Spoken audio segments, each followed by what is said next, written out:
to give you more to do. All right, moving on to boards, committees, commissions, and recommendations. Number 3, consideration and action. The mayoral veto requiring review of scope of services with Vandewalle and an affordable housing strategy for the city of Waupun. As you all know, I vetoed that 2 weeks ago. I'd like to know if we're gonna learn anything new for $15,000. I do know we need more housing for older folks, and that housing is getting too expensive for entry-level positions in the city. I just don't know if we need a study for it.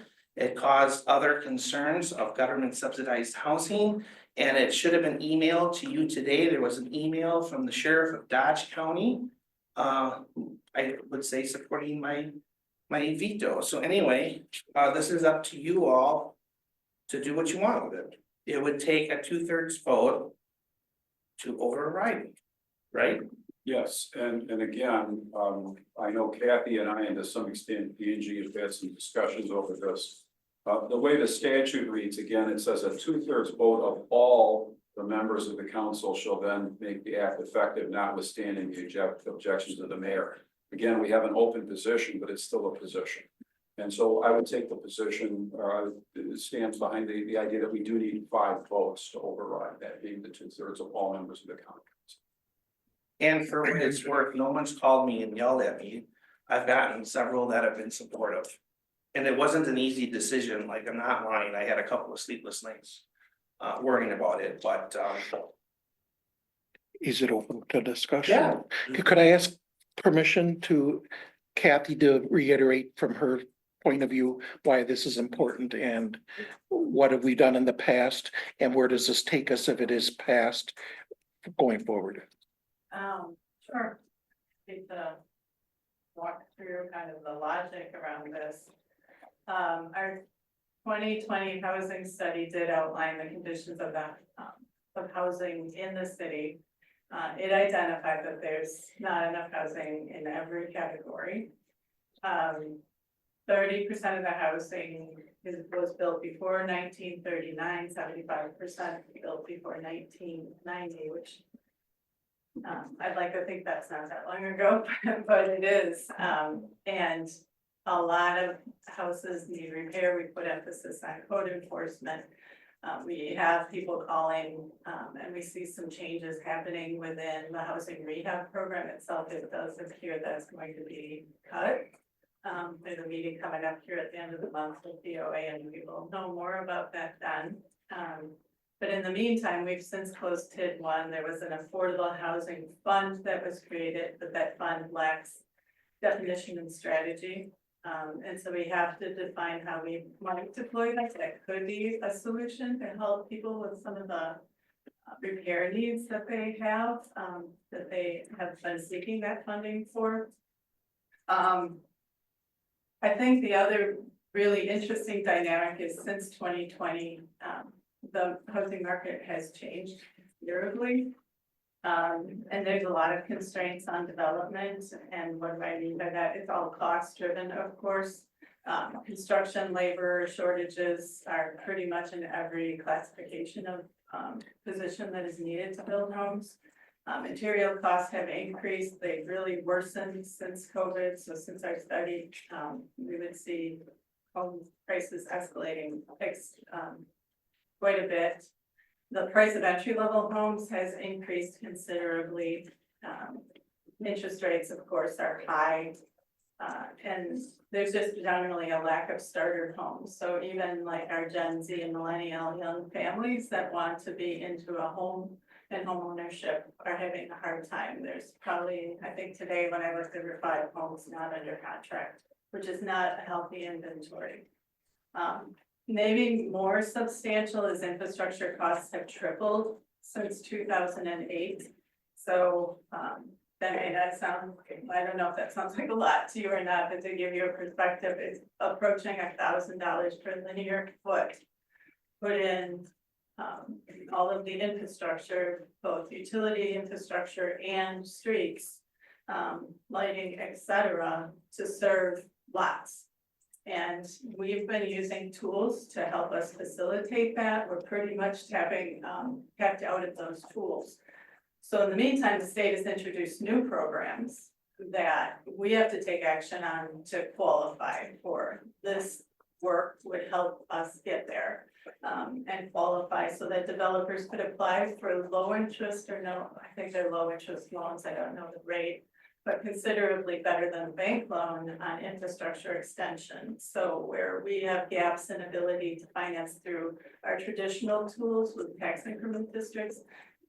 Those tools start to fill in the gap, and there is some work happening at the state level to look at how you can leverage those tools together. And so, I think the real question is, can you build a house, the house you grew up in this community today, and if so, can the people who we need as essential workforce afford to buy those homes? And the data's been provided to you, so I'm happy to talk through any of that. Let me talk about very specific deliverables. So we would use this work to recommend changes to our Affordable Housing Fund resolution so that we could drive to specific programs. So if it's going to be about home repair, that is not what our resolution orders us to do today. Audit and identify needed changes to our zoning ordinance, which is a requirement of the WIDA funding program. We have to have updates to zoning ordinance since January 1 of 2023. We don't meet that qualification. We have to bring the cities into compliance in other areas, which is namely taking in our comprehensive plan since January 1 of 2023 is again the pivotal date here, and adopting this as part of an update to our comprehensive plan to meet statutory requirements to qualify developers to apply for those programs.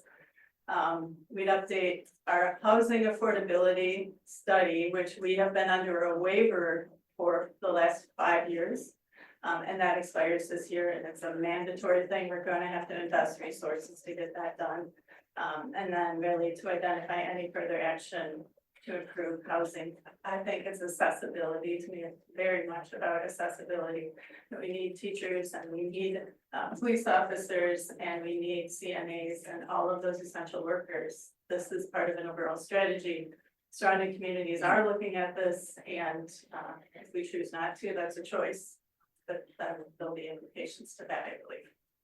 And everything you said is 100% right, but what the average voter would say to me is, why do you need to spend $15,000 when Kathy just told us everything we need to know? And I don't have an answer for that.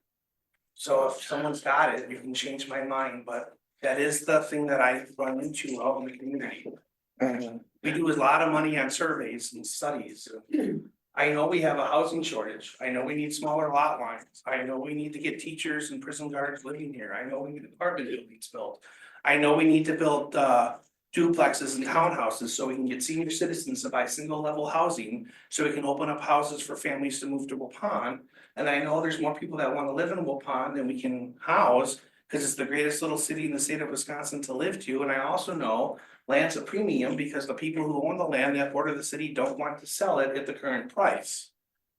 And I'm not trying to be a smart aleck. I'm just saying, we know these things. What does $15,000 tell us that we don't know?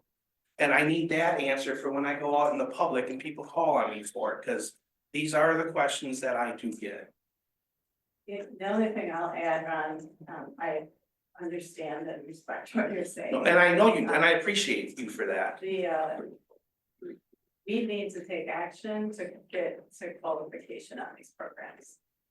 That's just fundamentally the bottom line. So you have to, And this would allow us to. yeah, so as I understand it, in order to have the credential to be qualified for those programs, to allow end users to get WIDA loans, to all of that, this is just simply a requirement to do that.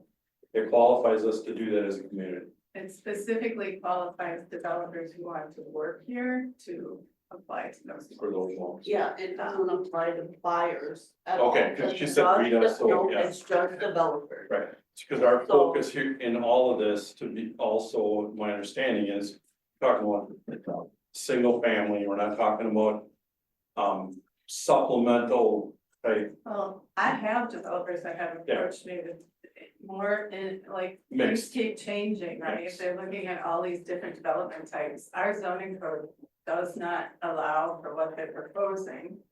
So You know, that doesn't mean you can't try to really do it traditional way, but there's costs, and that's why people have been looking at these more innovative ideas. Also, I just want to be clear that this is not a general fund expenditure. This is an affordable housing fund expenditure, so those funds are restricted exclusively for that purpose. And I think that's an important thing to understand. And that was budgeted, correct, for last Comes year? out of a different, Comes out of a different fund, it wasn't. comes out of a restricted fund. Restricted. Right, right. Well, when I looked into this further, I had to talk about WIDA. When I first moved here 36 years ago, Dodge County paid so little for dispatchers that I actually qualified for a WIDA loan for my house. So if we didn't have that, I can imagine what it'd be like for people. And even with me, with my basic math skills as a person, I found 2 mistakes that the bank did, and they disqualified me twice. So I had to do my own digging. That's what leads me to today. When I looked into a lot of what Kathy said is exactly what I was finding, with the requirements for the developers to get certain advantages for them to be interested to come in here. Everything she said, and I'm not gonna repeat because it's gonna repeat everything she said, but one thing that I found also a lot of cities, and I look specifically at cities, that in the state are doing the same thing, and the closest was the city of Fond du Lac from January. As far as the mention of the Dodge County, I just no disrespect, but I can't believe those new ones they put up across from, that the county put up across from the Dodgeland School was not done without a study. Because those are targeted towards special need, income, smaller lots, etc. And I can't believe Dodge County is not gonna do that on the will. They're typically not known to be doing stuff fast. And none of us have this contractor. Dan has some, perhaps in procurement, you know, and Bobby Joe is in part of, she can comment. I don't have, I need that to rely on to give me direction. People that know me and I'm proud to say it, call me tight. I don't want to spend money any more than I have to. But if it gives me better direction, and especially when I'm getting no comments from my constituents, it's time to step up to the plate to get more knowledge. Besides what I can do, that's gonna help me with the study. So, Ron, I want to ask a question. Did you get an answer to your question? In order to allow contractors to qualify for benefits, in order to provide housing, we have to have this study in place. I think you asked the question, why do we have to have a study, right? Why do we need that? So in order for contractors and developers to have access to discounted loan programs and that, the city has to hold that study in their possession. Do we It's a want state it? requirement. Right, but do we want that? And Absolutely.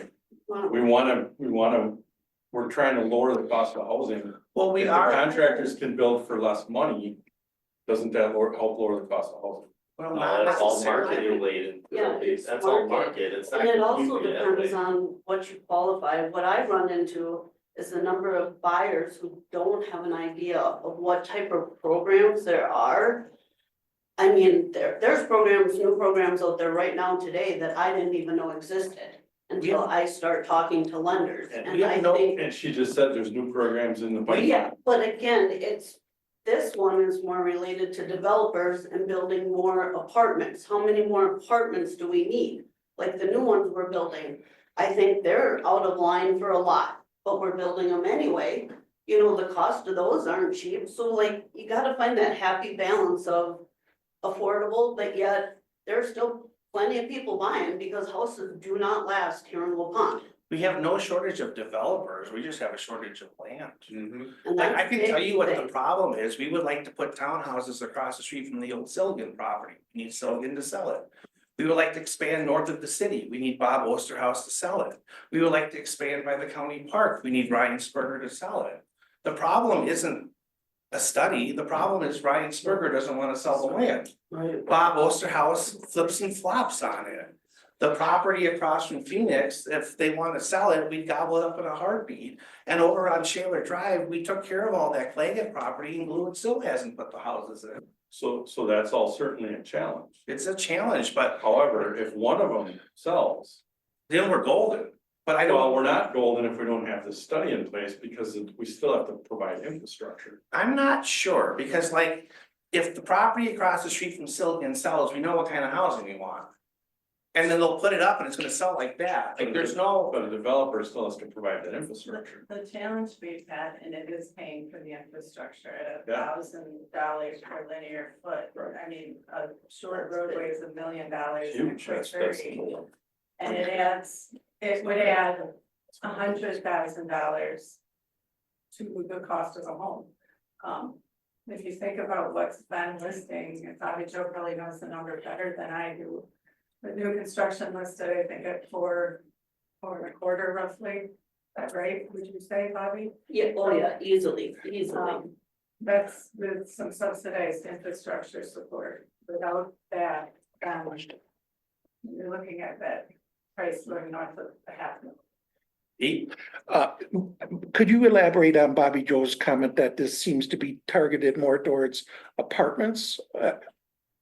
So there's 3 programs that we is offering.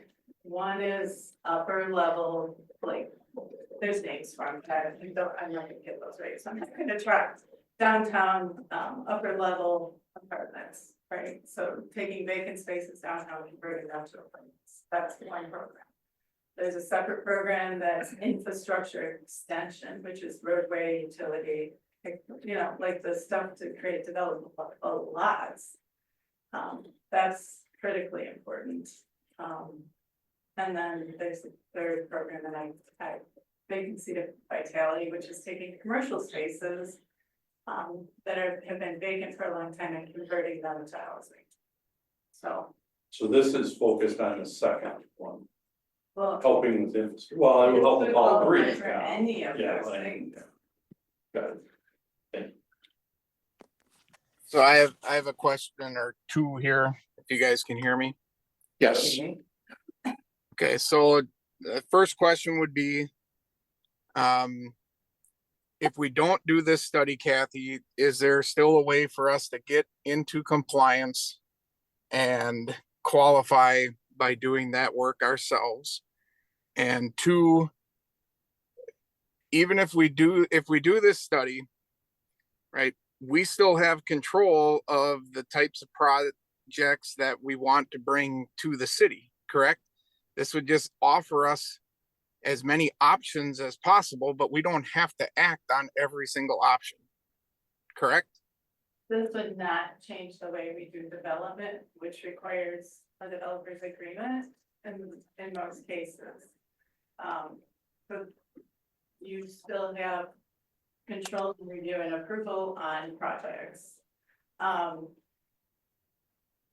The question about can we do the work ourselves? It's a staff capacity question. We're down a staff person right at the moment, and we've got a new person who just started and we're training. So it becomes a question of can we do the work? Do we have the capacity to do the work? We can do the work. There's not a question in my mind about that. But how soon we get it done is, it's not gonna be this year probably. Right, which makes us not in compliance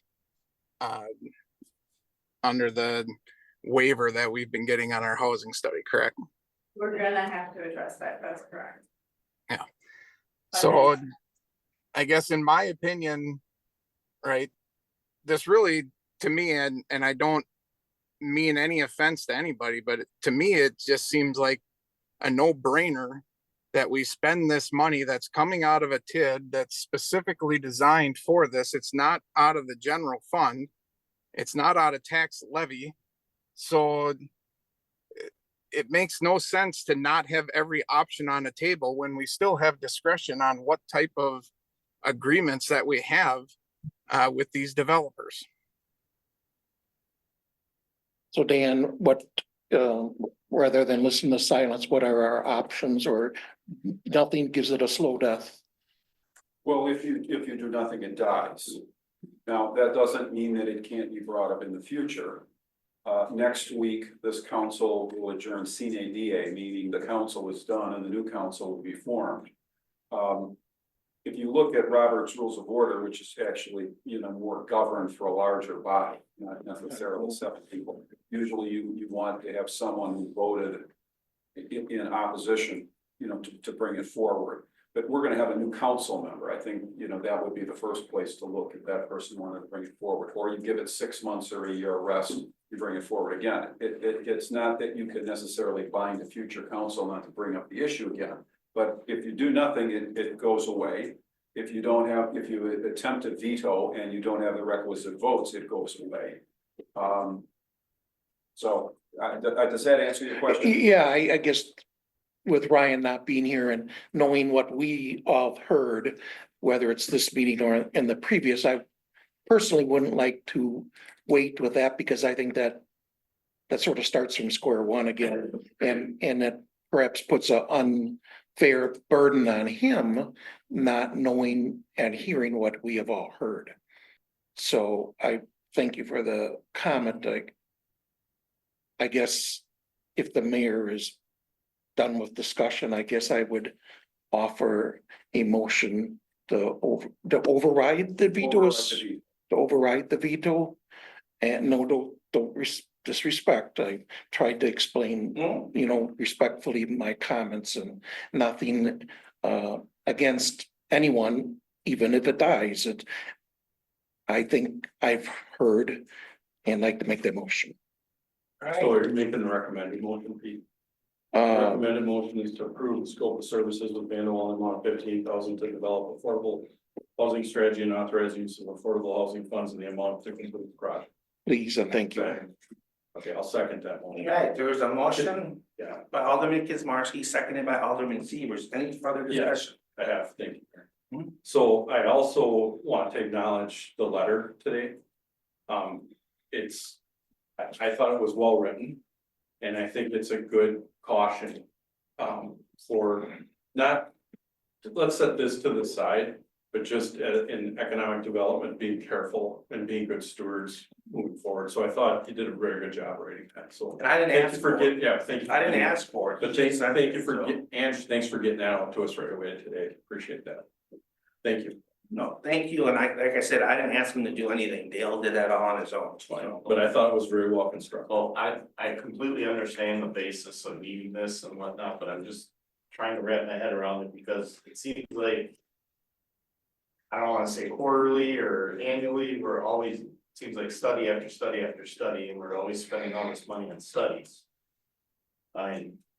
This one is, I guess, in a way similar to the one we had in 2020, correct?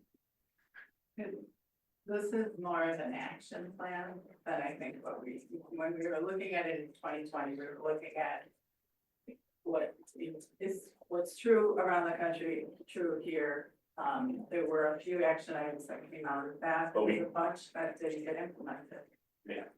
So in a way, we kinda, I don't wanna say drop the ball, because I know everybody's super busy, and will never discount the work anybody in the city does. But we kind of missed out on some actions that just didn't get implemented from that study.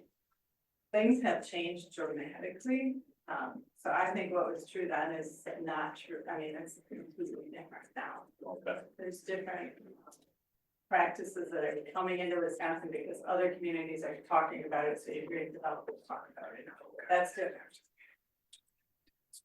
Yeah. That's just my biggest hiccup, is just seems like we're always paying for studies. Well, I don't know. This, obviously, you said this will lay groundwork for grants and whatnot, and isn't this necessary for that, or is this mainly focused on our strategy and hope for WIDA for developers maybe? For us to qualify for the WIDA programs, we have to make those changes. That's the law as it's written right now. Are there any guarantees? Well, there's never guarantees, right? When we take on a development, most likely there's gonna be a capital stack, and if changes happen at the state level, which we anticipate, but we don't know that for a fact yet, then these tools will start to stack together to get to affordable solutions, because if our hands become tied because we run out of ability to tip, which is the situation we're in right now. Despite some of the changes we're gonna be recommending here in short order. When we don't have capacity, we're fundamentally done. And so anything that has worked to incentivize infrastructure, is no longer gonna be available to us. And that's really, we are already over the 12% allowance on equalized value. We're gonna recommend some changes, but it creates a very small window for us. So we'll explain that more here in months to come. We're waiting for a date to pass, and then we will start that all in motion. Okay, there is a motion to override my veto by Alderman Kaczmarski, supported by Alderman Siebers. Any more discussions, comments? Hearing none, we should probably do a roll call on that. Matoushek. Nay. Matoushek, you hear me?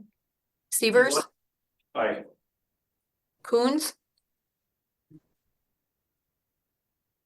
Kaczmarski, or you still, I, okay, sorry. Kaczmarski, Aye. Westphal. Aye. Where do we end up? 1, 2, 3, 4 yay, and 1 nay, and 1 not voting. Motion fails. Motion fails. Veto is upheld. All right, moving on to Can number. we, it was like, are we able to continue this with the new Sure, chair? we can Like, do it in. I'm not saying obviously cow meeting, but But Dan, you said if we, It has to be one of them that's in. No, 'cause we start over next week. I would relax that requirement. Robert's Rules of Order, literally speaking, is designed for a body much larger. I mean, you'd have 400 members, but you don't want people always introducing motions that everyone's just gonna vote against. Okay, so normally they say it's gotta be someone who voted in opposition. Of course, you know, Mike would be the perfect one to bring it up because he voted against the motion. But I relax that rule among you. I mean, if you have discussion, you wanna continue the discussion, somebody wants to maybe make some modifications or explore it again, I think you should feel free to do that. like I said, It was a good I discussion. was hemming and hawing. Yeah. I mean, that's why I made my vote the way I did. But I can probably be swayed the other direction. I'm just having troubles with Wisconsin study things. I would like to, if we can, bring it forward. Not obviously, probably would have to be next month at the council meeting. Does that sound accurate? is that your request? And that way Ryan can be involved. I know Pete, you said he'd be starting at the bottom, but I know you're familiar with Ryan too. I know he's a highly intelligent person. He'd probably be brought up to speed pretty quickly. I would like to request it for the next council meeting if everybody agrees with it. I don't think we need to vote on it, do we, Dan? No, I don't believe you, just request that it be put on the agenda. You have to request it. Yeah, I have requested. Worst thing it does is it's 1 month later. And Yeah, it's exactly. the discussion, which was good, and I think there's nothing wrong with that, and if everything stays quiet for a month, it'll probably be just fine, right? All We're right, looking at this to return to the May council meeting. yeah, I think that's Yeah, right. yes. Okay, thank you. Angie, All right,